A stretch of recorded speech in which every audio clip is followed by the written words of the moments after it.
ఇప్పుడు పవన్ కళ్యాణ్ గారు అనే ఆయన అన్నిటికన్నా ప్రధానమైనది ఏంటంటే ఆయన నేను కలవటం, ఇది మీకు అందరికీ తెలుసు. ఇదంతా అయిపోయిన తర్వాత జనవరి 2019 అంటే ఇంక ఎలక్షన్ 3 నెలల్లో ఉంది.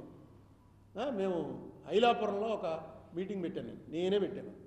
నేనే ఆహ్వానం, అన్ని పార్టీల వారికి ఆహ్వానం పంపి ఐలాపురంలో కొత్తగా రాబోయేటువంటి ప్రభుత్వం ఏం చేయాలి అన్న దాని మీద ఒక మీటింగ్ అండి, రావాలి అని చెప్పి అందరికీ లెటర్ రాశాను.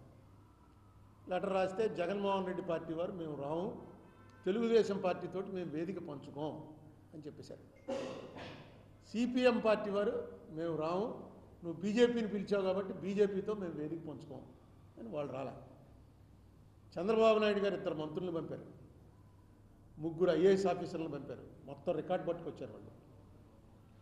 మన ఈయన వచ్చారు, ఫైనాన్స్ చెరుకూరి కుటుంబరావు, ఆయన వచ్చారు మీటింగ్కి. బీజేపీ నుంచి ఐవైఆర్ కృష్ణారావు గారు, సత్యమూర్తి అని ఆయన, వాళ్ళిద్దరూ వచ్చారు.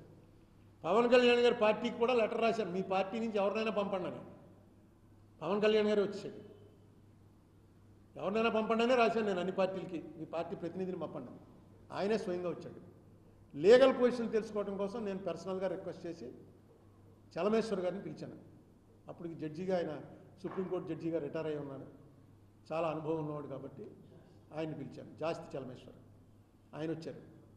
ఆ మీటింగ్లో తీర్మానాలు ఏం చేశామంటే, రావాల్సినటువంటి 74,542 కోట్లే కాకుండా ఏదైతే అరుణ్ కుమార్ కేసు కోర్టులో వేసాడో, ఏదైతే పార్లమెంట్లో మూవ్ చేయమంటున్నాడో ఆ రెండిటికి మేము పూర్తి మద్దతు ఇస్తున్నాం.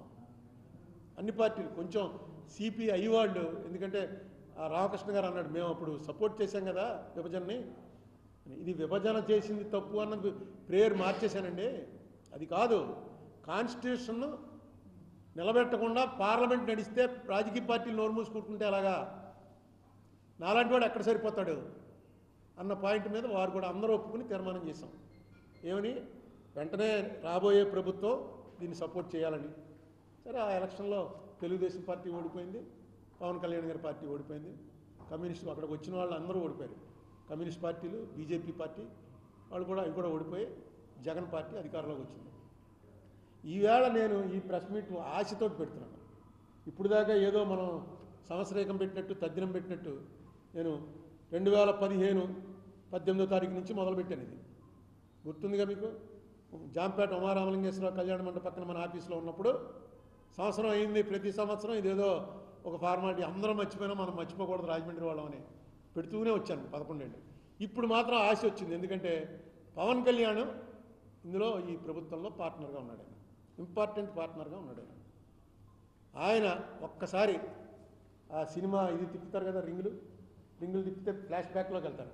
ఒక్కసారి పవన్ కళ్యాణ్ గారు ఫ్లాష్ బ్యాక్లోకి వెళ్ళండి అని మొన్న డిసెంబర్ 6వ తారీఖు, అంటే 2 నెలలు అయింది, డిసెంబర్ 6వ తారీఖున ఇంకో లెటర్ రాశాను. ఆ లెటర్ మీకు అందరికీ వచ్చే ఉంటుంది. వెంటనే మీకు పంపాను 2 రోజులు ఆగి. దుర్గేష్ చెప్పాను, ఇదిగో లెటర్ పంపుతున్నాను, ఇది పవన్ కళ్యాణ్ గారు, ఆయన మామూలుగా ఇలాంటి లెటర్లు బోల్డ్ వస్తూ ఉంటాయని పక్కన మారేస్తాడేమో అని దుర్గేష్కి ఒక కాపీ పంపించాను. ఆ లెటర్లో క్లియర్గా ఆయన ఎందుకు దీనికి నిలబడవలసి వచ్చి ఇప్పుడు మీకు చెప్పిందంతా లెటర్లో చెప్పాను. ఇప్పుడు నేను పవన్ కళ్యాణ్ గారిని కోరేది ఏంటంటే, ఇంక 2 రోజులు అసెంబ్లీ ప్రారంభమవుతుంది. ఈ అసెంబ్లీ ప్రారంభమైనప్పుడు అందరూ కలుస్తారు. మీ ప్రమేయం లేకుండా అసెంబ్లీ ఏం జరగదు. ఖచ్చితంగా ఆ రోజున మనం ఏమనుకున్నాము, ఏపీ రీఆర్గనైజేషన్ చేయటం పార్లమెంట్లో, లోక్సభలో మనకు జరిగినటువంటి తీవ్రమైన అవమానం. ఎందుకంటే మీరందరూ ఎంత ఉద్యమం చేశారో మీకు తెలుసు, మీరే సాక్షులు.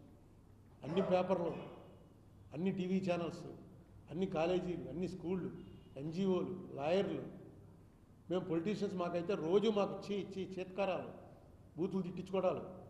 ఇంత జరిగిన తర్వాత అయిపోయింది, 1 నిమిషంలో తలుపు మూసి అయిపోయింది పండంటే, మళ్ళీ నోరెత్తేవాళ్ళు లేకుండా పోయిందంటే ఇంక స్టేట్కి ఎవడన్నా ఎందుకు చేస్తాడు? మనం నిలదీయడం, ఈవేళ కొట్టుకోవడాలు, తిట్టుకోవడాలు, బూతులు తిట్టుకోవడాలు ఏం అక్కర్లే. పాయింట్ ఉంటే వీళ్ళు వదలరా, నిలదీస్తారంతే. ఎంతకాలం అయినా సరే దీన్ని వదలరు అనేటువంటిది ఒక వెళ్ళాలి. ఒక ఆంధ్రాలో కూడా మగాడు ఉన్నాడు రా, ఇదిగో వచ్చాడు పవన్ కళ్యాణ్. జగన్మోహన్ రెడ్డి టైంలో అవ్వలేదు, చంద్రబాబు నాయుడు గారి టైంలో అవ్వలేదు. పవన్ కళ్యాణ్ వచ్చేటప్పటికి దీని మీద వెంటనే స్టార్ట్ అయింది యాక్టివిటీ. కేంద్రం మీకు బీజేపీ కూడా మీతో పార్ట్నర్, ముందు దాంట్లో ఎఫిడవిట్ ఇవ్వనండి, లీగల్గా వేసి తీరాలి. నా కెపాసిటీ సరిపోక ఇక్కడ నా పాత్రలో ఎవడన్నా పెద్ద అడ్వకేట్, కపిల్ సిబల్ లాంటి వాడో, మీ సిద్ధార్థ లోదరా లాంటి వాడో, మొన్న వచ్చినటువంటి ముకుల్ రోహత్గి లాంటి వాడో ఉంటే కోర్టుని బట్టి కడిగేస్తారండి. మనకేంటంటే కోర్టులో పద్ధతి, అదే ఆ పద్ధతి మారాలి కూడాను. సీనియర్ అడ్వకేట్ ఇస్తేనే టైం ఇస్తారు, చిన్న చిన్న వాళ్ళకి టైం ఇవ్వరు. అందుకే నేనేదో మాజీ ఎంపీని అది ఉంది కాబట్టి పక్కన అక్కడ కోర్టులో అందరికీ తెలిసినవాడు, బాగా ప్రాక్టీస్ ఉన్నవాడు, అల్లంకి రమేష్ వాళ్ళ బ్యాచ్, అతనితో పెద్ద ఫర్ము, అందులో 7-8 అడ్వకేట్లు, నేను వెళ్ళినప్పుడల్లా వాళ్ళందరూ వచ్చి నిలబడతారు. దీంతో మనం మాత్రం ఈ మాత్రం ఉంటున్నారు అన్నమాట. లేకపోతే అవతలాలు అదే ఆంధ్ర గవర్నమెంట్ కరెక్ట్గా పెట్టిందనుకోండి మనిషిని, సరైన అడ్వకేట్ని అన్నానండి. ఇది 2014లో వేసిన దాని మీద ఇప్పటివరకు అసలు విచారణే లేదా. ఒక్కసారి ఆవిడెవరో నాగరత్నమ్మ గారు అన్నావిడ, జోసెఫ్ అన్నాయన, వాళ్ళిద్దరూ ఉన్నటువంటి బెంచ్లో ఆ ఒక్కసారి ఏంటిది ఎలా జరిగింది అని చెప్పి అడిగితే నేను ఒక 5 నిమిషాలు చెప్పే అవకాశం ఇచ్చారు. ఇచ్చి ఆవేళ డిస్మిస్ అవుతుందేమో అనుకున్నది, డిస్మిస్ చేయలేదు.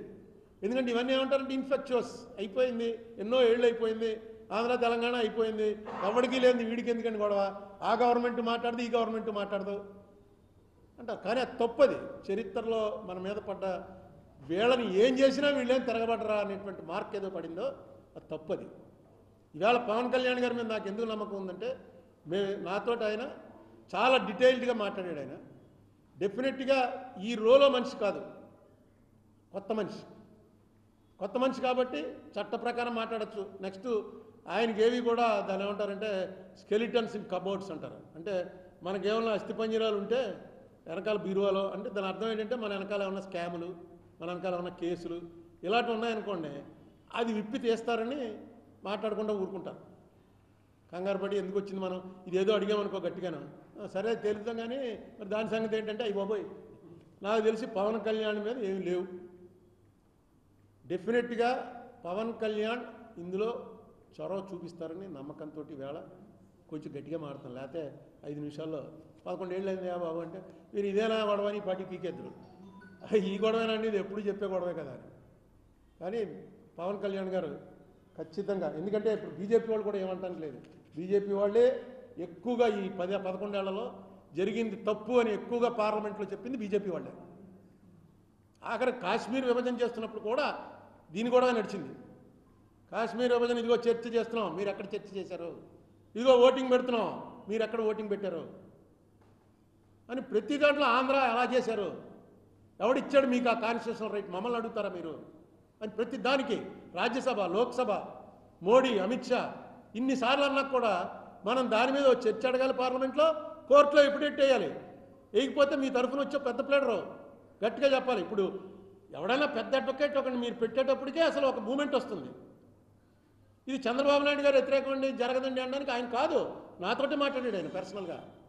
చంద్రబాబు నాయుడు వ్యతిరేకం, నేను జగన్తో మాట్లాడలేదు తప్ప, చంద్రబాబు నాయుడు గారు ముఖ్యమంత్రిగా ఉన్నప్పుడు మాట్లాడాను, పవన్ కళ్యాణ్ గారితో మాట్లాడాను, కేసీఆర్ గారు ముఖ్యమంత్రిగా ఉన్నప్పుడు మాట్లాడాను, ఒక్క జగన్మోహన్ రెడ్డి ముఖ్యమంత్రిగా ఉన్నప్పుడు మాట్లాడలేదు.